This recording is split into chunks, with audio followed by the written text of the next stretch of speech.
Bonjour, je vous souhaite la bienvenue en ce temps de partage de la parole. Aujourd'hui, le 14 novembre, nous sommes avec l'Évangile de Jésus-Christ selon saint Luc, dans le chapitre 18, versets 35 à 43. Une lampe sur mes pas, ta parole, une lumière sur ma route, une lampe sur mes pas, ta parole, une lumière sur ma route. Alors que Jésus approchait de Jéricho, un aveugle mendiait, assis au bord de la route. Entendant la foule passer devant lui, il s'informa de ce qu'il y avait. On lui apprit que c'était Jésus le Nazaréen qui passait. Il s'écria, « Jésus, fils de David, prends pitié de moi. » Ceux qui marchaient en tête le rabrouaient pour le faire taire, mais lui criait de plus belle, « Fils de David, prends pitié de moi. » Jésus s'arrêta et il ordonna qu'on lui amène. Quand il se fut approché, Jésus lui demanda, « Que veux-tu que je fasse pour toi? » Il répondit, « Seigneur, que je retrouve la vue. » Et Jésus lui dit, « Retrouve la vue, ta foi t'a sauvé. » À l'instant même, il retrouve la vue.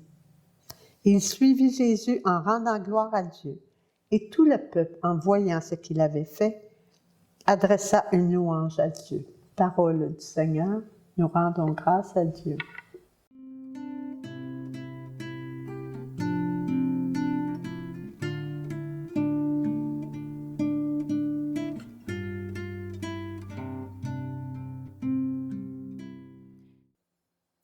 Qui est cet aveugle? Qui est cet homme courageux qui mendie? Il a sûrement entendu parler de Jésus. Quand il apprend que Jésus passe, il s'écrie « Jésus, fils de David, prends pitié de moi. » Même s'il est rabroué, pour le faire taire, il s'écrie de plus belle « Fils de David, prends pitié de moi. » Qu'est-ce qui se passe? Jésus s'arrêta et il ordonna qu'on lui amène. Quand il fut approché, Jésus lui demande « Que veux-tu que je fasse pour toi? » C'est important cette question. Nous, parfois, on est cet aveugle.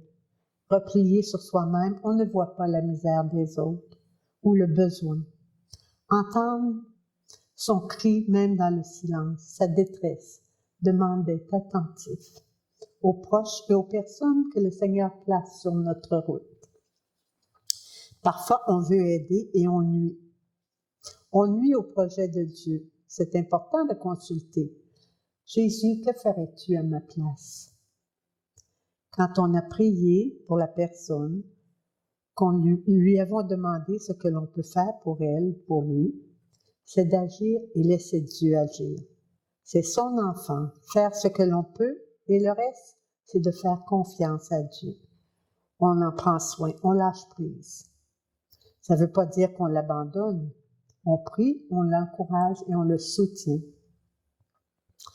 Pour voir plus clair dans nos vies, nous avons la prière, les sacrements. Pour enlever nos aveuglements, on a le sacrement du pardon, de la réconciliation. Aller porter nos péchés, notre fardeau, dans ce sacrement, c'est important. Ce cri, ce courage de dénoncer à un prêtre pour accueillir la grâce nécessaire pour mieux aider et discerner ce que nous avons à faire, voir plus clair dans notre vie. Jésus est venu pour aimer et servir. Il est venu nous apprendre à marcher à sa suite. Il a donné librement sa vie jusqu'au bout pour sauver l'humanité. Il nous a fait collaborateurs. Il nous fait confiance, que l'on va prendre soin de ceux et celles qui nous confient. Pas seul, avec lui. S'il nous a confié ses enfants, nos parents, toutes les personnes proches de nous, c'est qu'il nous fait confiance.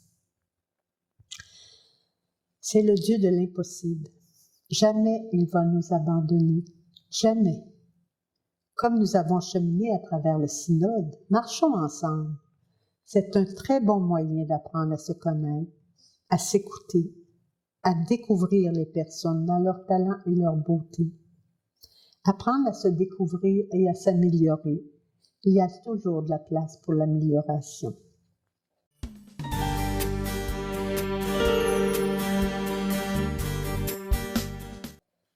Alors, ouvrons notre cœur et demandons à Dieu de nous façonner à son image et à sa ressemblance. Disons ensemble notre Père qui es aux cieux, que ton nom soit sanctifié, que ton règne vienne, que ta volonté soit faite sur la terre comme au ciel. Donne-nous aujourd'hui notre pain de ce jour. Pardonne-nous nos offenses comme nous pardonnons aussi à ceux qui nous ont offensés. Et ne nous laisse pas entrer en tentation, mais délivre-nous du mal. Amen. Accueillons sa bénédiction afin de devenir des témoins selon son cœur, des témoins joyeux, généreux, disponibles et vraiment abandonnés à sa volonté. Que le Père nous bénisse, que le Fils vive en nous, que l'Esprit nous conduise dans l'amour et dans la paix. Bonne semaine et à la prochaine. Merci.